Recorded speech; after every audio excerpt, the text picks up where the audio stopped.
నమస్కారం వార్తలకు స్వాగతం. ముందుగా ముఖ్యాంశాలు.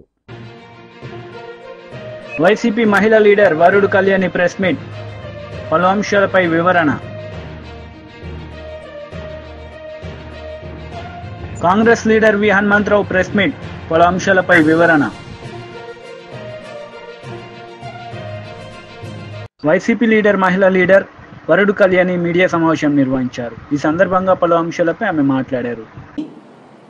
ఆ సంఘటన మీద ఈ రాష్ట్ర ప్రభుత్వం అలాగే పాయకరావుపేట ఎమ్మెల్యే గారు అబద్ధాలు చెప్తూ ఉన్నారు. వాటిని ఖండించడం కోసం మీ ముందుకు రావడం జరిగింది. ఆ ఫార్మా కంపెనీలో జరిగిన దారుణం నిజంగా చాలా దురదృష్టకరం. 17 మంది చనిపోయారు, 41 మందికి గాయాలయ్యాయి. గతంలో ఎన్నో ప్రమాదాలు జరిగినా కూడా ఎప్పుడూ జరగనటువంటి విషాదం చోటు చేసుకుంది. కానీ ఈ విషాదంలో ఆ బాధితులకి ప్రాణాలు కాపాడడంలో కానీ, అలాగే క్షతగాత్రుల్ని అంబులెన్సుల్లో తీసుకెళ్లడంలో కానీ, ఆ కంపెనీ యాజమాన్యం మీద చర్యలు తీసుకోవడంలో కానీ ఈ రాష్ట్ర ప్రభుత్వం పూర్తిగా విఫలమైంది. అలాగే తీసుకుంటే చంద్రబాబు నాయుడు గారైనా, మంత్రులైనా, స్థానిక మంత్రి అయినా, అలాగే ఎంపీ ఎమ్మెల్యేలు అందరూ కూడా వాళ్ళకి అండగా నిలబడడంలో విఫలమయ్యారు. చంద్రబాబు నాయుడు గారు ఈ కూటమి ప్రభుత్వం ఎక్కడో మదనపల్లిలో పేపర్స్ తగలబడిపోతే హెలికాప్టర్ ఇచ్చి డీజీపీని పంపించారు. మరి 17 మంది ఎంత దారుణంగా యాక్సిడెంట్లో చనిపోయారు. ఏమి ఒక హెలికాప్టరో ఫ్లైటో వేసి హోంమంత్రి గారిని అలాగే డీజీపీ గారిని అక్కడికి పంపొచ్చు కదా, అలాంటి ఆలోచన రాలేదా? అంటే కాలిపోయిన పేపర్లకున్న విలువ 17 మంది ప్రాణాలకు లేదా? ఉత్తరాంధ్ర ప్రజల ప్రాణాలకు అంత విలువ లేదా అని నేను అడుగుతూ ఉన్నాను. అలాగే తీసుకుంటే పాయకరావుపేట ఎమ్మెల్యే గారు, ఆవిడ ఎంతసేపు కూడా జగనన్నని తిట్టడం కోసమే ఆవిడ టైం వెచ్చిస్తారు తప్ప ఎక్కడా బాధ్యతగా తనకిచ్చిన బాధ్యతని నెరవేర్చడం మనం చూడలేదు. ఎంతమంది చనిపోయినా కూడా చంద్రబాబు నాయుడు గారు పరామర్శకు వచ్చాక వెళ్ళాక ఒక ఉన్నత స్థాయిలో సమీక్ష చేయాల్సిన అవసరం లేదా? రాష్ట్ర స్థాయిలో సమీక్ష చేశారా? ఒక industries department, factories department, pollution department, కార్మిక శాఖ, వీళ్ళందరితోని ఒక ఫైర్ డిపార్ట్మెంటు, ఎలక్ట్రికల్ డిపార్ట్మెంటు రాష్ట్ర స్థాయిలో ఉంటాయి కదా, వీళ్ళందరితో కలిపి ఒక సమీక్ష చేశారా? ఇదేమీ చేయకుండా వీకెండ్కేమో స్పెషల్ ఫ్లైట్లో హైదరాబాద్ వెళ్ళిపోయారు. సరే, మంచిదే, కానీ ఇవి చేసి వెళ్ళొచ్చు కదా. అంటే లెక్కలేనితనం, నెగ్లిజెన్సీ, ప్రజల ప్రాణాల మీద వాళ్ళకున్న నెగ్లిజెన్సీని తెలియజేస్తూ ఉంది. అలాగే తీసుకుంటే వీళ్ళేమో వాళ్ళు బాధ్యత నెరవేర్చడంలో ఘోరంగా విఫలమయ్యి మళ్ళీ తిరిగి గత ప్రభుత్వం మీద, మా జగనన్న మీద బురద జల్లడానికి ప్రయత్నిస్తూ ఉన్నారు. దాన్ని చూసి ప్రజలు అసహించుకుంటూ ఉన్నారు. పాయకరావుపేట ఎమ్మెల్యే గారు అయితే మరీ దారుణంగా మాజీ ముఖ్యమంత్రి గారిని పట్టుకొని చాలా చులకనగా మాట్లాడుతూ ఉన్నారు. అసలు ఆవిడ అలా తిట్టినంత మాత్రాన జగన్ గారికి ఉన్న విలువ ఏమాత్రం తగ్గదు. ఆకాశం మీద ఉమ్మేస్తే మన మీదే పడుతుంది. అసలు అనిత గారికి నేను ఒకటే అడుగుతూ ఉన్నాను, అమ్మ, మీరు వాడుతున్న భాష, మీరు మాట్లాడుతున్న మాటలు ఈ సభ్య సమాజం వింటే ఏమనుకుంటుంది? రాష్ట్రంలో ఉన్న తల్లిదండ్రులు ఏంటి ఈవిడ ఎలాంటి భాష మాట్లాడుతున్నారు, మా పిల్లలు ఇది నేర్చుకుంటారేమో అని భయపడుతూ ఉన్నారు మీ భాష చూసి.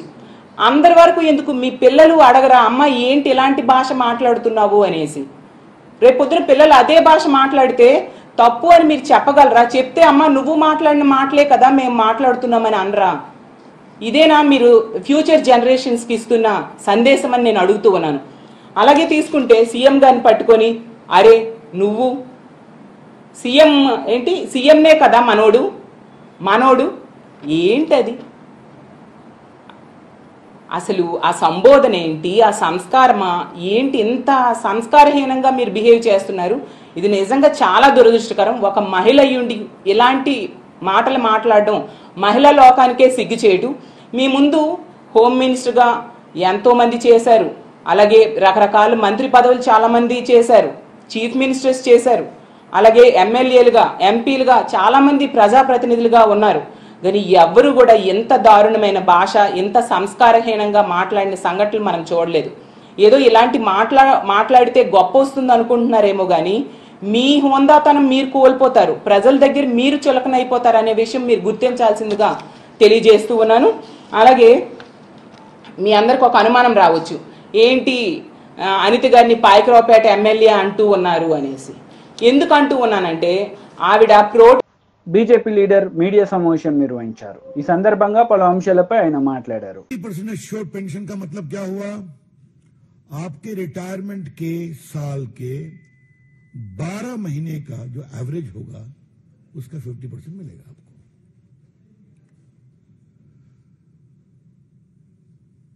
अगर आप 25 साल की सेवा पूरी किए तब इसका पूरा लाभ मिलेगा। अगर उससे कम की सेवा हुई तो जो प्रोपोर्शनेट होता है उसके अनुसार मिलेगा। अगर आपने 10 साल तक सेवा की तो आपको एश्योर्ड 10,000 रुपीज पेंशन मिलेगा। तो लास्ट पे ड्रॉन का 50% आपका एश्योर्ड पेंशन है, निश्चित पेंशन की राशि है। यह हुई पहली बात। दूसरी बात,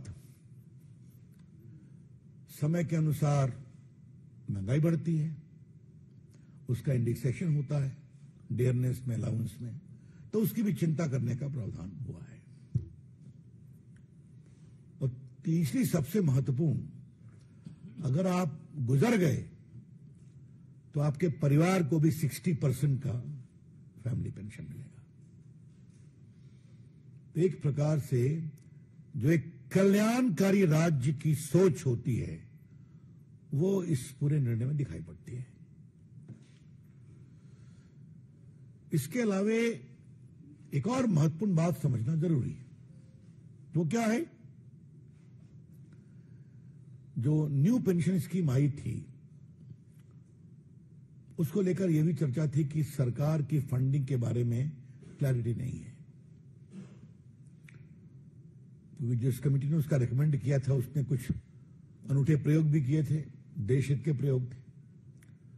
सरकार ने कहा है ये पूरा फंडिंग भारत सरकार करेगी।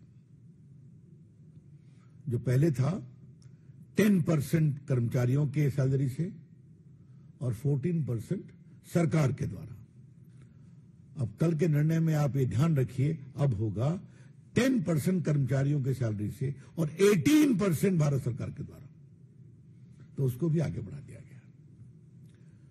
तो जितना भी हो सकता है कर्मचारियों के हित में, देश के कर्मचारी देश के लिए काम करते हैं, सत्ता में कौन पार्टी है उसकी चिंता नहीं करते और उनके कामों के कारण देश आगे बढ़ता है। यही माननीय प्रधानमंत्री जी ने अपने एक्स पर कमेंट में भी कहा है कि हमें उनके योगदान का बहुत सम्मान करना है और हम करते रहेंगे। तो ये एक बहुत बड़ी बात थी। नरेंद्र मोदी की सरकार कैसे काम करती है, सोच समझकर काम करती है, विचार करके काम करती है, एडहॉक निर्णय काम नहीं करती और जो भी करती है वो जनहित में होता है। और यहां का जनहित 23 लाख कर्मचारी और उनके परिवार। तो ये एक मोटे विषय को आज रखना जरूरी था। अब इसके बाद कुछ सवाल कांग्रेस पार्टी से करना है। ये घोषणा वाली पार्टी कांग्रेस पार्टी सिर्फ घोषणा ही करेगी, घोषणा के अमल में लाने का भी कभी काम करेगी। आज भारतीय जनता पार्टी के राष्ट्रीय मंच से एक हम सवाल करना चाहते हैं।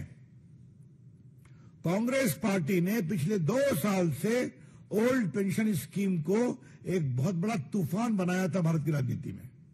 याद करिए आप। समझ सो कि राहुल गांधी प्रियंका जी हो गई तो उनसे भी कहा दिया गया हिमाचल के चुनाव में कि हम ओल्ड पेंशन स्कीम को लागू करेंगे। जो हमारे दिल्ली के पत्रकार गए होंगे उनको याद होगा, उनके पुराने रील्स को निकाल लीजिए। राहुल गांधी से सवाल नंबर 1। కాంగ్రెస్ నేతలు మీడియా సమావేశం నిర్వహించారు. ఈ సందర్భంగా పలు అంశాలపై వారు మాట్లాడారు. దాంతో పాటు యువతీ యువకులకు ఏదైతే స్పోర్ట్స్కు ఎంకరేజ్ చేయాలనే ఆలోచనతో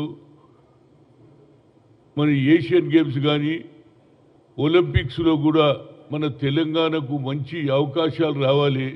ఇంత పెద్ద జనాభా ఉన్నటువంటి దానికి ఎంతో కష్టపడవలసి వస్తుంది కనుక వాళ్ళకు ట్రైనింగ్ ఇవ్వాలి, వాళ్ళకు మంచి ఏదైతే కోచెస్ ఇవ్వాలనే ఆలోచనతో స్పోర్ట్స్ హబ్, స్పోర్ట్స్ సిటీ చేయాలి అనేది ఆలోచన వచ్చింది. ఎందుకంటే 29కు 2 రోజులలో వరల్డ్ స్పోర్ట్స్ డే జరుగుతున్నది. దాని మీద నేను యాజ్ ఎ మాజీ స్పోర్ట్స్ మినిస్టర్గా మా ముఖ్యమంత్రి అయినటువంటి రేవంత్ రెడ్డికి నా హృదయపూర్వక ధన్యవాదాలు. మంచి ఆలోచన. ఇవాళ ప్రతి జిల్లాలలో కూడా 10 నుంచి 12 ఎకరాల భూమి కేటాయించి అందులోనే క్రికెట్ కానీ, ఫుట్బాల్ కానీ, వాలీబాల్ కానీ, హాకీ కానీ అందరూ కూడా ఆడుకునే అవకాశం ఉంటుంది. ప్రతి జిల్లాలో కింది స్థాయి నుంచి 12 ఏళ్ల నుంచి మొదలు పెడితే వాడు 19 ఇయర్స్ వచ్చే లోపల ఒక మంచి క్రీడాకారుగా తయారైతే దానికి మంచి కోచ్. అదేవిధంగా ఏది ఒలింపిక్స్లో కూడా తెలంగాణ ప్రభావం కనిపించాలి. తెలంగాణలో ఉన్నటువంటి స్పోర్ట్స్ మెన్లు వరల్డ్లో తెలంగాణ కూడా నంబర్ 1 ఉండేందుకు దానికి మంచి డబ్బు కేటాయించి మంచి సిటీ ఏర్పరిచి అదేవిధంగా జిల్లాల వారీగా ప్రతి జిల్లాలో కూడా 10 నుంచి 12 ఎకరాల భూమి తీసుకుంటే అన్ని గేమ్స్ ఆడుకోవచ్చు. క్రికెట్ కానీ, ఫుట్బాల్ కానీ, వాలీబాల్ కానీ, హాకీ కానీ అన్నీ కూడా ఆ అవకాశం కూడా అప్పుడే స్పోర్ట్స్ సిటీ బాగుపడుతుంది. నాకు నిజంగా చాలా సంతోషంగా ఉంది. ఎందుకంటే ఎవరు కూడా స్పోర్ట్స్ మీద అంత శ్రద్ధ తీసుకోలే. గతంలో ఉన్నటువంటి కేసీఆర్ కూడా స్పోర్ట్స్కు ఎంకరేజ్ ఎక్కడ చేయలే కనుక ఈయన స్పోర్ట్స్కి ఎంకరేజ్ చేస్తుండే కనుక ప్రతి ఒక్క స్పోర్ట్స్ మెన్ ముందుకు రావాలి. మొన్ననే ఇది మన హాకీ క్రికెట్ ప్లేయరు మన ఏదైతే మన నెక్లెస్ రోడ్డు నుంచి గచ్చిబౌలి వరకు జరిగినటువంటి మ్యారథాన్ రన్నర్లో బహుశా నేను అనుకుంటే 20 నుంచి 25,000 మంది girls and boys even senior citizens also participate చేశారు. ఆ సభలో ముఖ్యమంత్రి గారు నేను ఎందుకు చెప్తున్నా అంటే ఆయనకు ఒక ఆలోచన వచ్చింది. నిన్నటి వరకు హైదరాబాద్ సిటీ అంటే హైటెక్ సిటీ, సాఫ్ట్వేర్ హార్డ్వేర్ తెచ్చింది. తెలంగాణలో పేరు వచ్చింది హైదరాబాద్ అంటేనే హైటెక్ సిటీగా. ఇవాళ దాంతోపాటు యువతీ యువకులకు ఏదైతే స్పోర్ట్స్కు ఎంకరేజ్ చేయాలనే ఆలోచనతో మన ఏషియన్ గేమ్స్ కానీ ఒలింపిక్స్లో కూడా మన తెలంగాణకు మంచి అవకాశాలు రావాలి. ఇంత పెద్ద జనాభా ఉన్నటువంటి దానికి ఎంతో కష్టపడవలసి వస్తుంది కనుక వాళ్ళకు ట్రైనింగ్ ఇవ్వాలి, వాళ్ళకు మంచి ఏదైతే కోచెస్ ఇవ్వాలనే ఆలోచనతో స్పోర్ట్స్ హబ్, స్పోర్ట్స్ సిటీ చేయాలి అనేది ఆలోచన వచ్చింది. ఎందుకంటే 29కు 2 రోజులలో వరల్డ్ స్పోర్ట్స్ డే జరుగుతున్నది. దాని మీద నేను యాజ్ ఎ మాజీ స్పోర్ట్స్ మినిస్టర్గా మా ముఖ్యమంత్రి అయినటువంటి రేవంత్ రెడ్డికి నా హృదయపూర్వక ధన్యవాదాలు. మంచి ఆలోచన. ఇవాళ ప్రతి జిల్లాలలో కూడా 10 నుంచి 12 ఎకరాల భూమి కేటాయించి అందులోనే క్రికెట్ కానీ, ఫుట్బాల్ కానీ, వాలీబాల్ కానీ, హాకీ కానీ అందరూ కూడా ఆడుకునే అవకాశం ఉంటుంది. ప్రతి జిల్లాలో కింది స్థాయి నుంచి 12 ఏళ్ల నుంచి మొదలు పెడితే వాడు 19 ఇయర్స్ వచ్చే లోపల ఒక మంచి క్రీడాకారుగా తయారైతే దానికి మంచి కోచ్. అదేవిధంగా ఏది ఒలింపిక్స్లో కూడా తెలంగాణ ప్రభావం కనిపించాలి. తెలంగాణలో ఉన్నటువంటి స్పోర్ట్స్ మెన్లు వరల్డ్లో తెలంగాణ కూడా నంబర్ 1 ఉండేందుకు దానికి మంచి డబ్బు కేటాయించి మంచి సిటీ. మాజీ మంత్రి హరీష్ రావు మీడియా సమావేశం నిర్వహించారు. ఈ సందర్భంగా పలు అంశాలపై ఆయన మాట్లాడారు. The distance between the full tank level, counter and applicant land is measured. It is to certify that the applicant land is not affected in the full tank level and buffer zone of Nadem Cheruvu. ఇంత స్పష్టంగా అందులో ఎఫ్టీఎల్లో కానీ బఫర్లో కానీ లేదని irrigation department కొలిచి survey చేసి అప్పుడు report ఇచ్చింది. దాని తర్వాత మీరు joint survey irrigation and revenue department కలిసి జాయింట్ సర్వే చేసి వాళ్ళు కూడా రిపోర్ట్ ఇచ్చింది. ఇది దానికి సంబంధించిన పేపర్. ఈ జాయింట్ సర్వేలో కూడా మీరు చూస్తే it was observed that no part of land in survey number 813 part of is coming under FTL and buffer zone area of Nadam Cheruvu, Gatkesar, Medchal district. ఏ ఒక చిన్న ముక్క కూడా ఎఫ్టీఎల్లో కానీ బఫర్లో కానీ రావడం లేదని రెవెన్యూ మరియు ఇరిగేషన్ శాఖలు సంయుక్త సర్వే చేసిన తర్వాత ఇచ్చినటువంటి రిపోర్ట్ ఇది. ఆ తర్వాత జిల్లా కలెక్టర్ అప్పుడు ఎంవి రెడ్డి గారు ఉన్నారు. జిల్లా కలెక్టర్ గారు కూడా ఆయన జిల్లాకు సంబంధించినటువంటి మీటింగ్ హై లెవెల్ మీటింగ్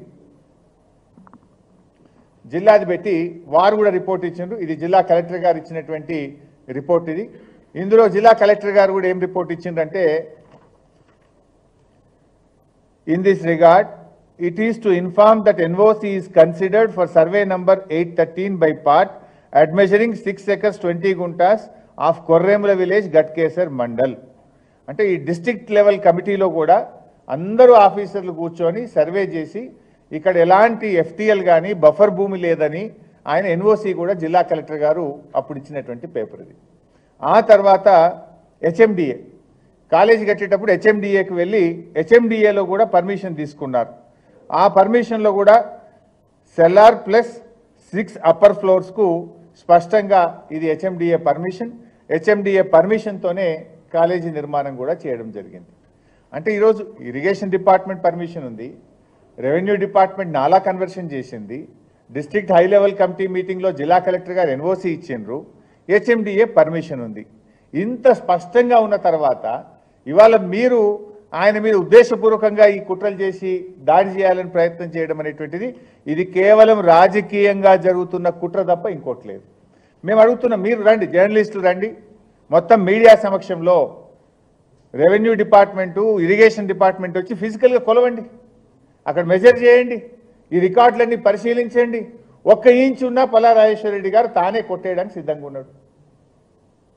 ఆ రోజు చెరువు మత్తడి దుంకేటప్పుడు ఎఫ్టీఎల్ ఎక్కడ దాకుందో చూసి మత్తడి దుంకేటప్పుడు ఎఫ్టీఎల్ను గుర్తించి దాని నుంచి బఫర్ జోన్ కూడా కొలిచి ఆ రోజు ఎన్ఓసి ఇచ్చిండ్రు.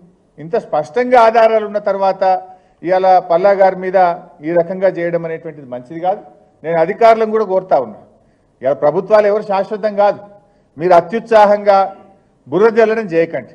నిజంగా ఉంటే చేయండి. మేమేమి హైడ్రాకు వ్యతిరేకం కాదు, అక్రమ కట్టడాలను ఖచ్చితంగా కొట్టాల్సిందే, దాన్ని మేమేం సమర్థించం, ఎక్కడ కూడా ఈ అక్రమాలను మేము సమర్థించం.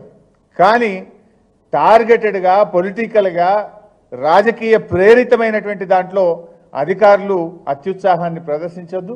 దయచేసి డాక్యుమెంట్స్ అన్ని పరిశీలించండి, న్యాయాన్ని గుర్తించండి, అన్నీ చేసిన తర్వాత నోటీస్ ఇచ్చి పద్ధతిలో చేయండి ఏదైనా చేస్తే. కానీ అధికారం ఉంది కదా అని వాళ్ళు చెప్పింది కదా అని రాత్రికి రాత్రి చేసి బుల్డోజింగ్ పద్ధతిని చేయకూడదని చెప్పి మేము అధికారులకు కూడా ఈ సందర్భంగా చెప్తా ఉన్నాం.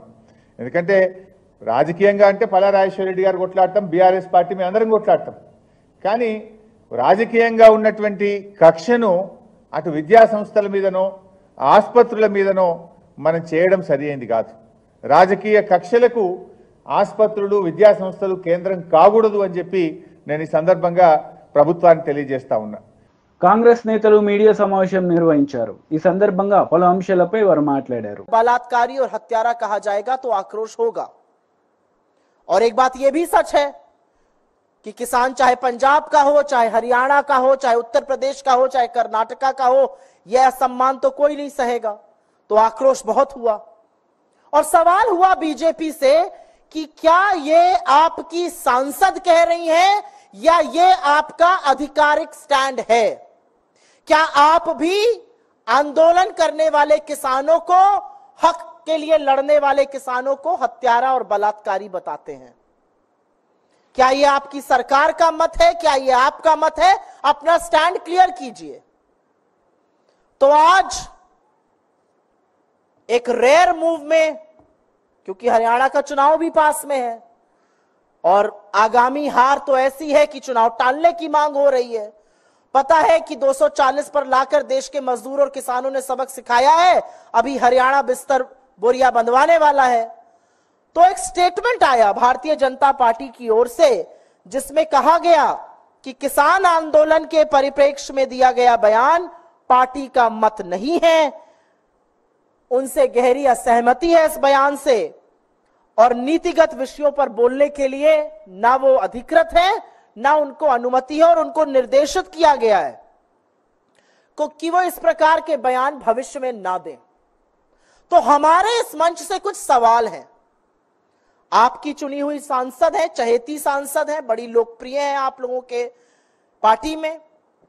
अगर ये उनका मत नहीं है, अगर आपकी पार्टी का ये मत नहीं है, तो निकाल बाहर करिए ऐसे सांसद को। ये मैं हृदय से माफ करने वाली राजनीति अब नहीं चलेगी 2024 में। प्रज्ञा ठाकुर गोडसे की पुजारी को हृदय से माफ नहीं कर पा रहे थे, अब ये हमारा मत कह के पलड़ा झाड़ने हम नहीं देंगे। अगर ये आपका मत नहीं है तो इस देश के किसानों के खिलाफ जिसने इस तरह की बात की है उसको किसी कीमत पर संसद में बैठने का हक नहीं है। निकाल बाहर कीजिए अपनी पार्टी से, हाथ जोड़ के माफी मंगवाइए किसानों से, और अगर ये सब कुछ नहीं कर सकते तो आप खुद माफी मांगिए इस देश के किसानों से। ये तो बात किसानों के बारे में हो गई। उन्होंने एक अत्यंत विचलित करने वाली बात आगे भी कही थी जिसका मैंने उल्लेख किया है। उन्होंने कहा यहां पर बांग्लादेश जैसी स्थिति बना। వార్తలు ముగించే ముందు ముఖ్యాంశాలు మరోసారి। వైసీపీ మహిళా లీడర్ వరుడు కళ్యాణి ప్రెస్ మీట్, పలు అంశాలపై వివరణ। కాంగ్రెస్ లీడర్ వి హనుమంతరావు ప్రెస్ మీట్, పలు అంశాలపై వివరణ। ఈ వార్తలు ఇంతటితో సమాప్తం। తిరిగి ప్రసారమయ్యే వార్తల్లో మళ్ళీ కలుద్దాం। అంతవరకు సెలవు, నమస్తే।